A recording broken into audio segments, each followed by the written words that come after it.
Gonpo could smell the smoke before she could see what was happening. Although she was just 7 years old and not well versed in the politics of the day, it confirmed a nagging feeling she'd had for weeks that something was amiss. She was on her way home with her mother, sister, an aunt, and a convoy of servants. They had been away, attending the funeral rituals for her uncle. It had been summer when they set out for her uncle's village, but they'd been away for 49 days, the traditional mourning period between death and rebirth for Buddhists. Now it was early autumn, and the evening chill whispered of the snow that would soon creep down from the mountain tops. Gonpo wore a thick sheepskin robe trimmed with fur, but the wind whipped up from underneath her horse and made her shiver. Everybody was on horseback. Gonpo, like most Tibetans, was a seasoned equestrian at a young age.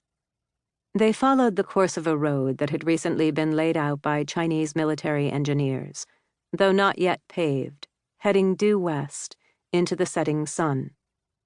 Their route forked off at a stream that led north to Gonpo's home, and as they emerged from behind a thicket of shrubbery, Gonpo could see where the smoke was coming from.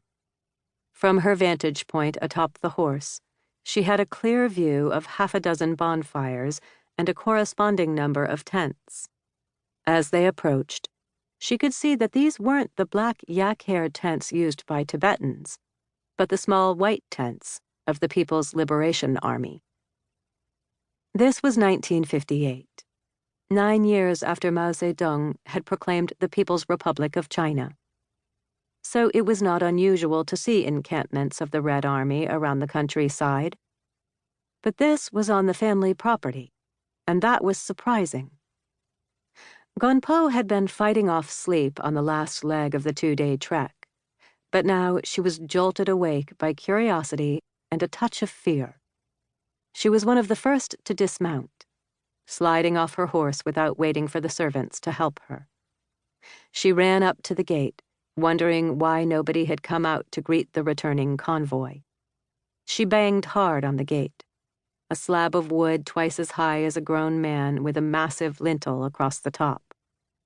There was no response, so she shouted at the top of her lungs. "Hello! Hello! Where is everybody?" Her mother walked up behind her and called out as well. Eventually, Gonpo's nanny came and unlocked the gate. Instead of a warm welcome, the maid leaned over the child as if she weren't there, bringing her face close enough to Gonpo's mother to whisper directly into her ear. Gonpo couldn't hear the words, but she discerned from her mother's reaction that it couldn't be good. Gonpo had seen her mother crying a lot lately. The uncle who died had been her favorite brother. And Gonpo thought maybe her mother was crying again because she was still sad about his death. At least, that's what Gonpo wanted to believe, in spite of all the evidence to the contrary. The smoke, the tents, the stone-faced maid. Her instinct told her that this was the beginning of the end of the world as she knew it. Gonpo was raised a princess. Her father, Palgon Rupten Tinley, a name that roughly translates as Honorable Enlightenment Steadfast, was the 14th in a line of rulers in what was known as the Mei Kingdom. Note, many Tibetans do not have surnames in the westernized sense, but they will often have more than one given name. Its capital was Ngaba, in what is now Sichuan Province. When Gonpo was born in 1950, Ngaba was a nondescript market town where traders came to sell salt and tea, and where herders came to sell their butter, skins, and wool. This entire region was a patchwork of small fiefdoms governed by various chieftains and kings, princes, khans, and warlords. The Chinese used the term tu se, often translated as landlord, to refer to local rulers like Gonpo's father, but the Tibetans called him gyalpo, or king. English-language chronicles from the early 20th century also refer to him as royalty. That was certainly how Gonpo perceived her family's position in society.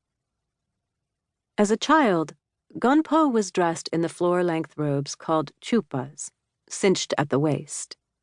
Almost all Tibetans wore similar garments, the quality reflecting their status. Gonpo's robes were trimmed with otter fur.